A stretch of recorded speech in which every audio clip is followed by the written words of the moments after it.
Welcome everyone to today's webinar on diversity recruiting at James Madison University. Thank you all for joining us today. We did have about 60 recruiting professionals register for this event, so we're very excited about how many of you share our investment in this topic. For those of you who were able to participate in our tweet chat 2 weeks ago as well, that served as our part 1 of this diversity recruiting series, welcome back. And thanks for sticking with us as we continue this conversation.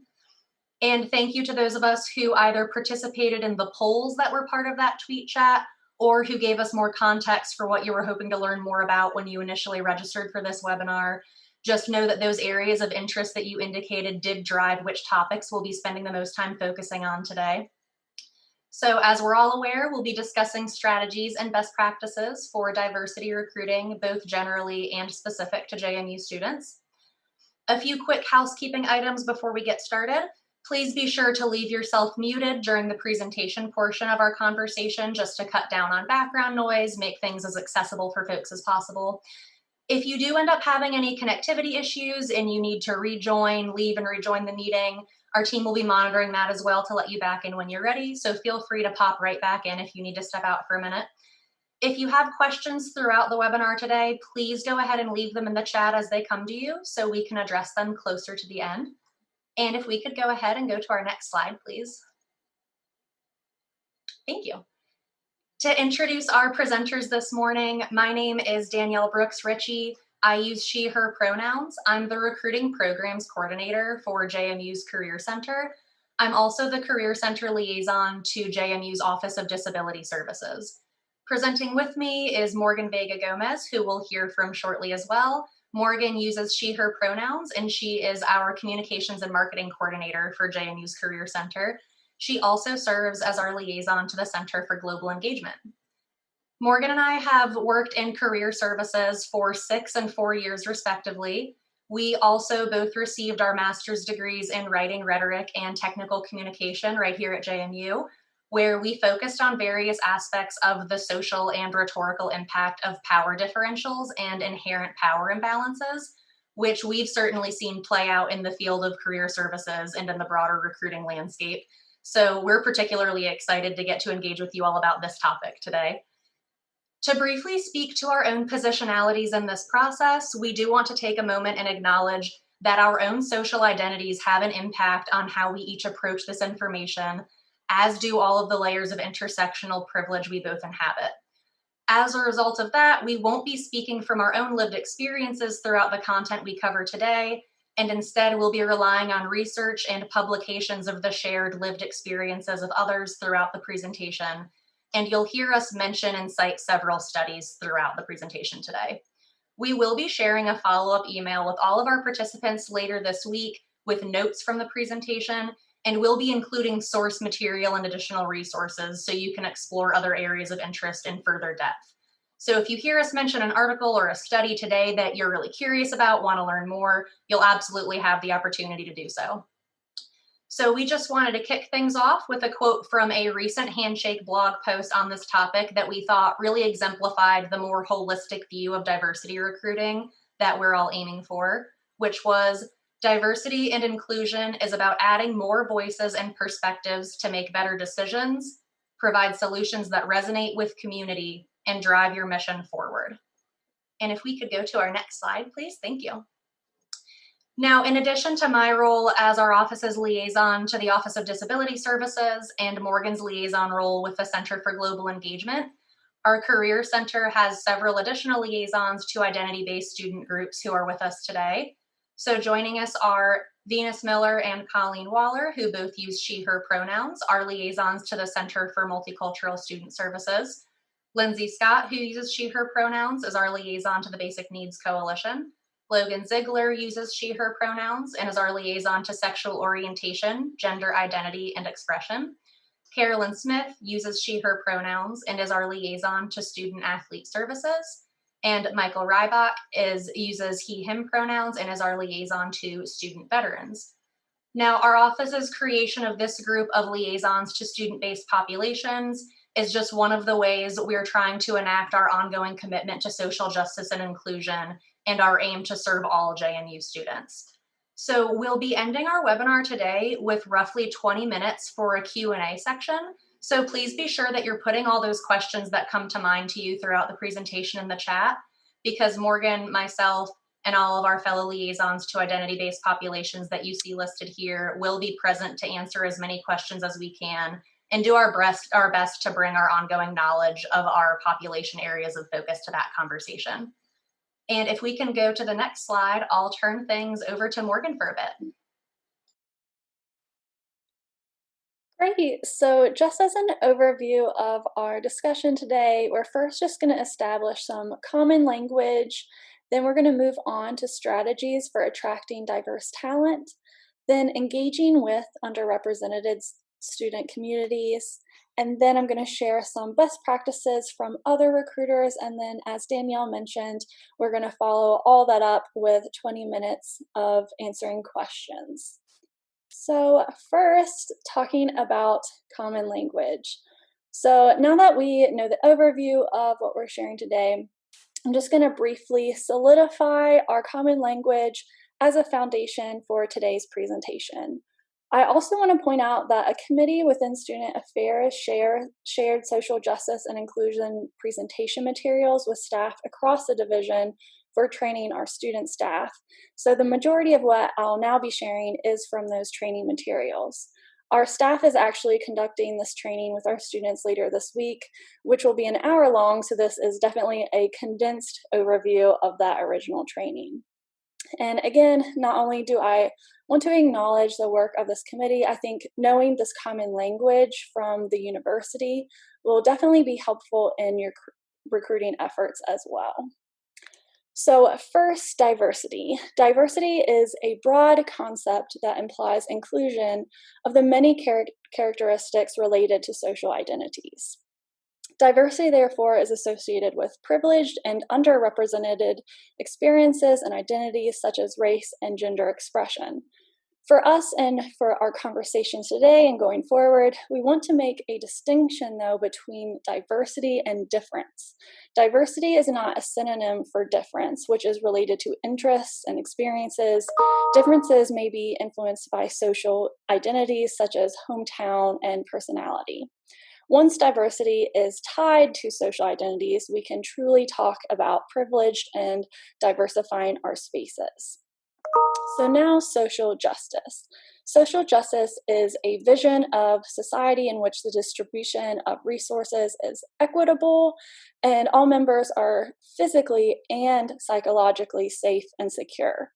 The goal of social justice is the full and equal participation of all groups in a society that is mutually shaped to meet their needs. So social identity. So social identity is based on the physical, social, and mental characteristics of individuals. Sometimes social identities are obvious and clear, but sometimes they're not obvious and are unclear. Social identities are often self-claimed and are also frequently ascribed by others.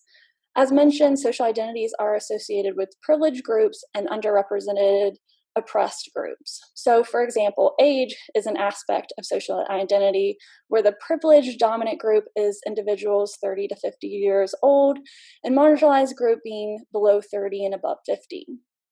Age's meaning and importance is socially constructed, and the associated system of oppression is ageism. So another example is race. Race is another aspect of social identity, also socially constructed. The privileged group here is white, while all other groups being underrepresented, oppressed, like Black, Asian, Latinx, and Afro-Latinx, etc. The associated system of oppression is racism, white supremacy. Another is gender identity and expression. That's another aspect of social identity. Identity being personal sense of one's own gender, and expression being behavior, mannerism, interests, appearance associated with gender. The privileged dominant is cisgender man, underrepresented social identities being woman, genderqueer, non-binary, transgender. The system of oppression is genderism, cisgenderism. Other social identities include ability, religion, sexual orientation, socioeconomic status, and more. So power, when we talk about power today, we're referring to institutional power, positional power, and social power, all of which are relational. So institutional power being wielded by entities such as governments, churches, and corporations to control people and direct their behavior using rewards and punishments.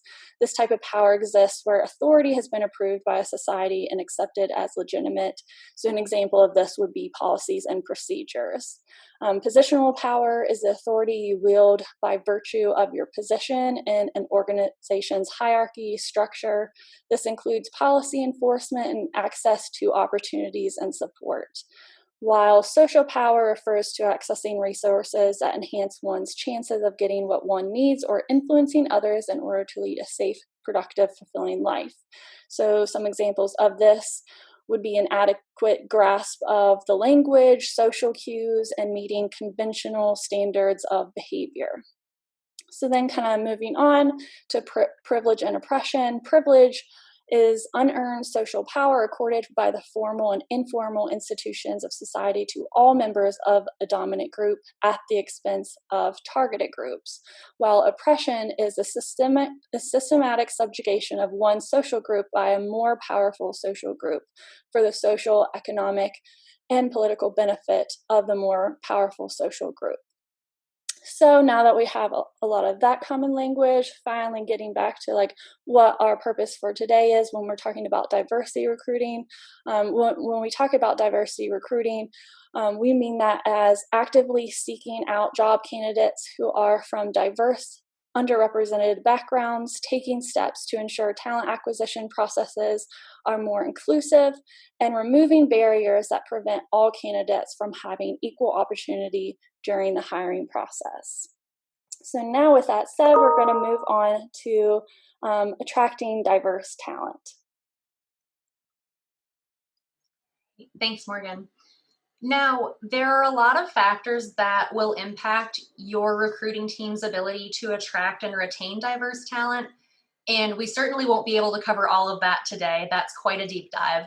But for now, we'll be focusing on topics that are based both on the more common mistakes we see recruiting teams make and on the common areas of interest that folks indicated when they registered for the webinar initially. First, we'll talk through how to make sure your positions themselves are attractive to diverse applicants.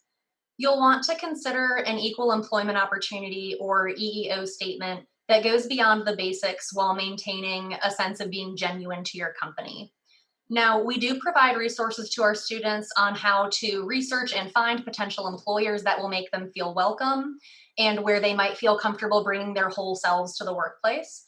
And we do encourage them, among other things, to start with employers' EEO statements, non-discriminatory policies, and values listed on their organization's websites. So consider how your team can go beyond a really basic EEO statement, such as, we're an equal opportunity employer, all applicants will be considered for employment without attention to insert legally protected classes here, right? So while that does cover your baseline, it doesn't really go beyond and articulate how your team recognizes the value of diversity in your hiring processes and in your workforce. So you'll want to strike that balance of articulating that value while keeping things genuine to the current reality of your company. As one example of a more robust EEO statement, Google's is, at Google, we don't just accept difference. We celebrate it, we support it, and we thrive on it for the benefit of our employees, our products, and our community. Google is proud to be an equal opportunity workplace and is an affirmative action employer. So you notice right away that statement really clearly articulates something beyond, yes, we keep our recruiting practices legal in relation to protected classes. They elaborate on how they see diverse teams adding value to their organization in specific, tangible ways. Our team also hosted a tweet chat last summer where recruiters were invited to share their best practices for developing these higher quality EEO statements. And we'll be including a link to where the archive of that conversation is housed on our website in that follow-up email that goes out. So for those of you who would find having more good examples helpful, stay tuned because you'll have plenty more to look through. Your screening criteria for the positions you're posting could also be limiting the effectiveness of your diversity recruiting strategy unintentionally, particularly surrounding issues like GPA minimums. So GPA minimums pose an issue of this sense of socioeconomic fueled inequity surrounding access to entry-level positions, where predominantly Black and Hispanic students statistically put in more working hours while in college than their fellow students on average, meaning by default, it's harder for them to reach the minimum GPAs many employers screen by. Because they don't have the privilege of financial security, they do have to prioritize their time a little bit differently, which of course could impact GPA. A 2018 Georgetown University study postulated that low-income working learners are disproportionately Black, Latino, women, and first-generation college students. Meanwhile, higher-income working learners tend to be white at an overwhelming 73%. Further, Handshake's 2019 annual report also found that in addition to showcasing how GPA isn't really a reliable predictor of future job performance anyway, screening by GPA minimums also negatively impacts Black students specifically. So in one example, they found that while about 1 in 6 of non-Black student applications submitted had a GPA above 3.5, only 4 in 10 of Black student applications submitted had that GPA of over 3.5. Related to this, you'll want to consider expanding how you define things like on-campus involvement that you're looking for in the language surrounding what your ideal candidate might look like.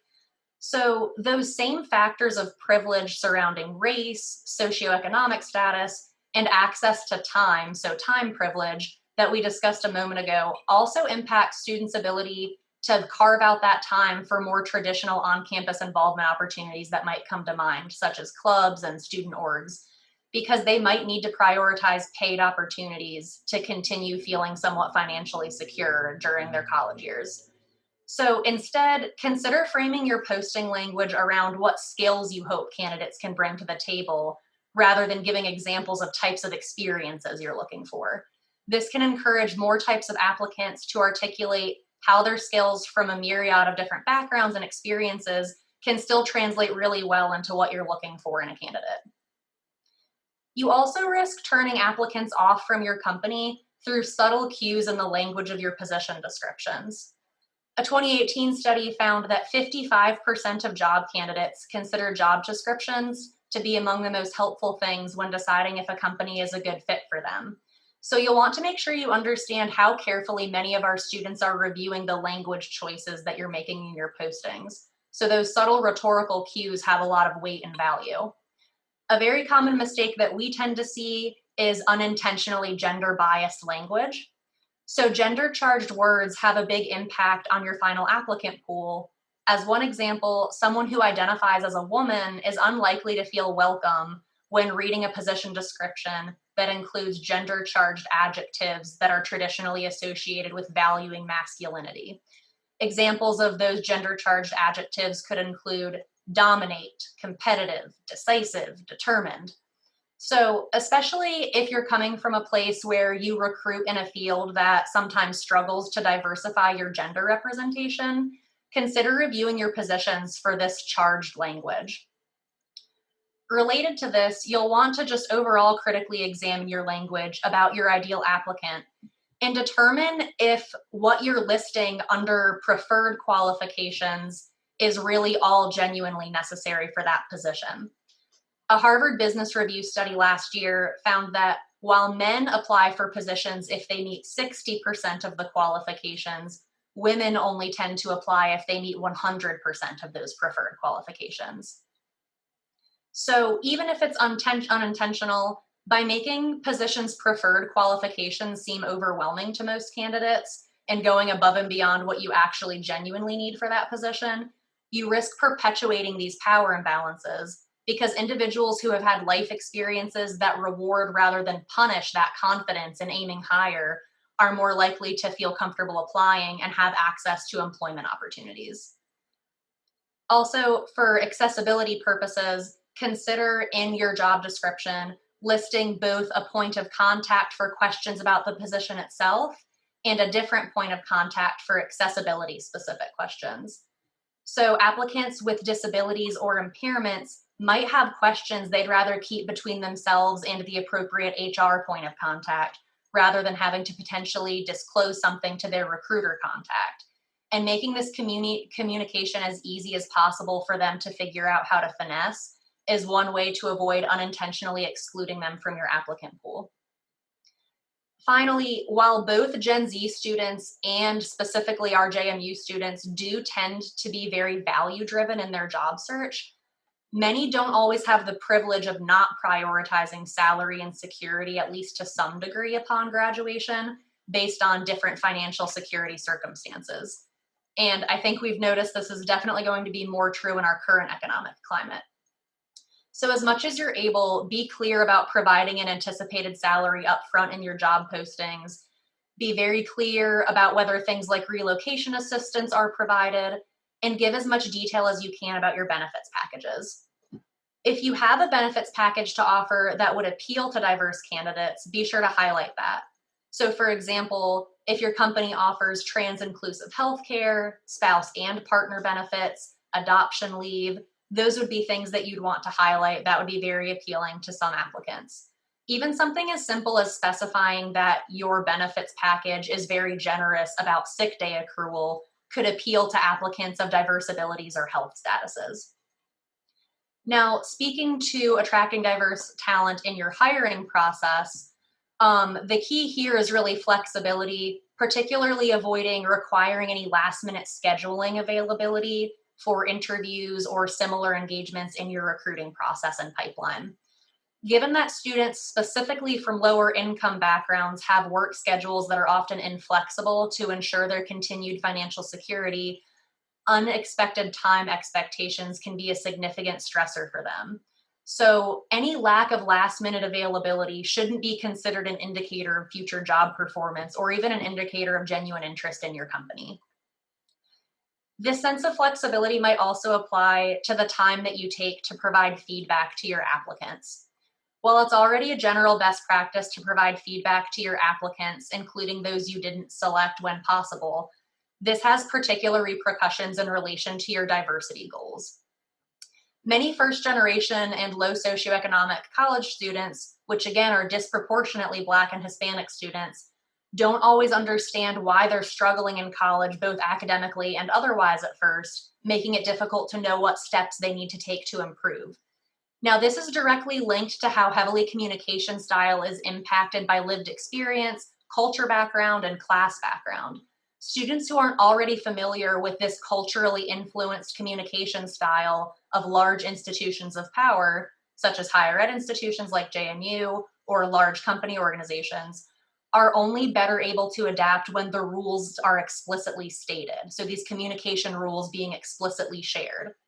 Some students are just now learning the rules to a communication game that other students from different class and culture backgrounds have already learned, particularly students who have come from white upper and middle class backgrounds who have already learned how this game works. So the more specific constructive feedback you're able to provide to all your applicants, the more you're giving students a better shot at improving their communication and interview skills long term.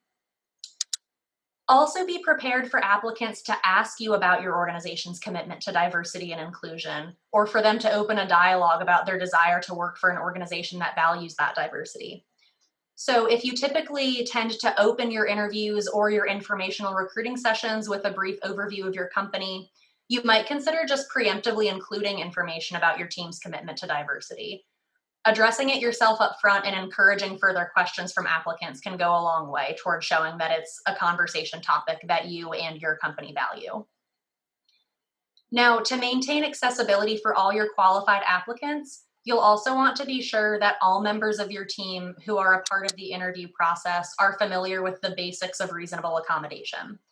Now, examples of reasonable accommodations for an interview scenario might include, but definitely aren't limited to, an accessible interview location to make sure that any applicants who might have mobility impairments don't face any trouble getting to their interview location, a sign language interpreter for someone who's deaf, or perhaps offering accommodated testing for a person with a learning disability.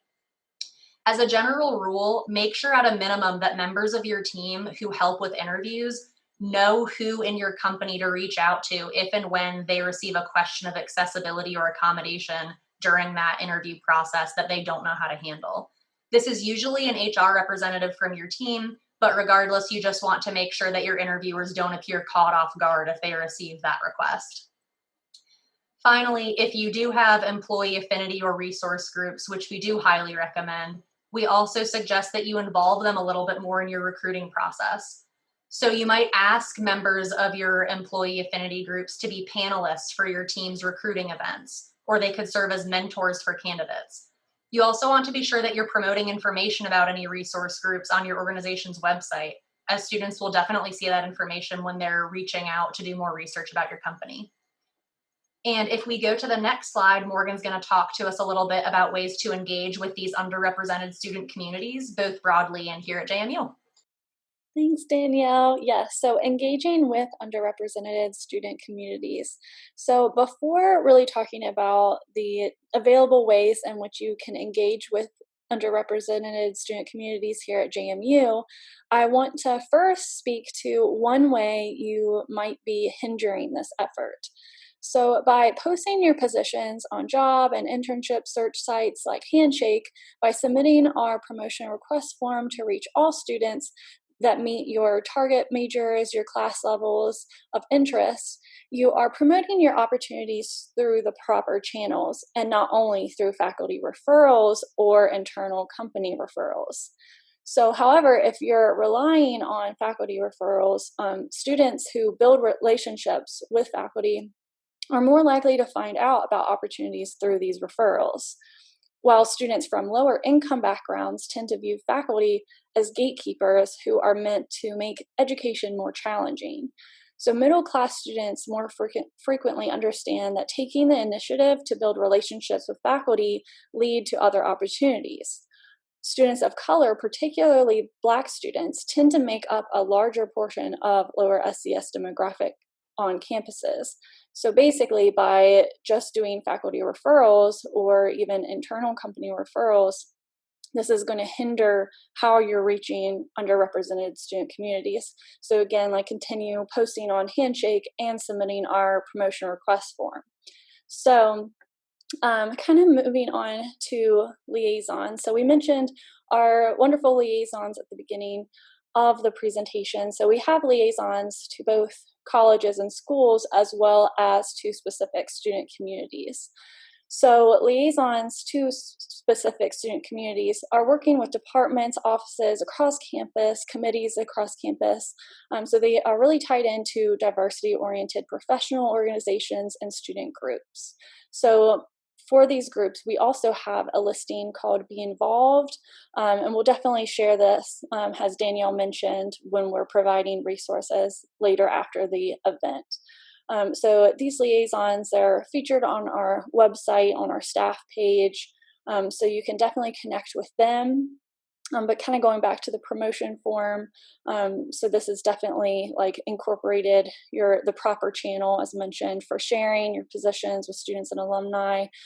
So it's important to note that like all students who receive target emails from us and in our weekly newsletters, they go out to all students, unlike promotional messages you might send through Handshake, where you do have a limit on how many students you can message. So doing a promotion request form, working with me and liaisons, you can better reach underrepresented students. And you can now actually, on the promotion request form, select specific liaisons you would like me to connect after promoting your event, sharing it with these liaisons to further share the word about your opportunity. So that's an option for you as well.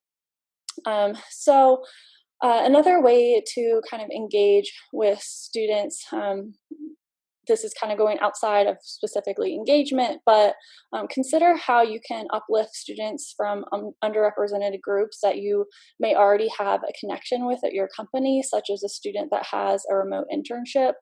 This kind of goes back to the first with kind of the feeling of gatekeepers and things like that, but by considering a mentorship program, you can further connect them with a mentor, which would be very beneficial to students. And then working with events, working with liaisons, tailoring events to specific groups. I know for me with my liaison area, I have a meeting actually later this week about designing some specific events. So reaching out to liaisons and seeing ways that you can plug in with their current efforts is a great way to engage with these student communities as well. So now I'm going to move on to best practices from other recruiters. We mentioned the first part of this conversation was a tweet chat. And again, thank you for everyone who participated. Had a really great time discussing things with you all. So I'm going to share some of the tweets that were tweeted during the chat for best practices. And also during this time, please add any of your own best practices in the chat, and we'll include those and share them back out when we send out that document post-webinar. So I'm just going to kind of go through some of the ones that I wanted to mention. So Tatiana from National Geographic, one best practice thing that she mentioned is I started encouraging hiring managers to add or equivalent experience instead of just using college degree required. I also use preferred instead of required, and that was also something that Danielle mentioned earlier, so that's a good little recap of that. Paige with Cherry Becker said, we try to avoid wording in our job postings that would have gender bias. Another thing that Danielle mentioned earlier, we also try and make sure that requirements are labeled properly as necessary or nice to have. Another thing is required GPA, not including a required GPA in your postings. Prissy with CapTech said, we have created D&I committees across all of our offices focused on inclusion efforts at both the local office level and the company as a whole. Tatiana again said, love it to that. And my organization has a diversity council and subgroups that focus in different areas, culture, recruiting, events. It's proven to be very effective. And then we also talked earlier about employee resource groups. Paige echoed that and how they're beneficial in the recruiting process. Paige also shared that our firm conducted training on unconscious bias, and this is one of the resources that we were given. I linked in the tweet chat that will also be shared out. There is a test that you can take if you haven't taken it already. There's an implicit bias test that is really great that our department, some of our staff have taken, and so definitely take that if you have not already. I think we're going to go ahead and wrap things up for the afternoon. Again, we at JMU's Career Center want to thank you all for talking with us today and listening, being part of this dialogue on these diversity recruiting best practices. We understand this is a nuanced and sometimes challenging topic, but we appreciate each of our employer partners' continued investment in diversifying and bettering your workforces. As we've highlighted multiple times, I think we're really excited to share this with you, but we will be sending follow-up information by the end of this week that will include the notes from this webinar, additional best practices sharing, resources to dive into, and action steps for various entry points to get started with implementing your diversity recruiting strategy here at JMU specifically. So in the meantime, please don't hesitate to reach out to our team at handshake@jmu.edu with any additional questions that come to mind, and we'll be sure to connect you to the best resource. So thank you all again for joining us today, and we look forward to your continued partnership, and we hope you all have a great rest of your day.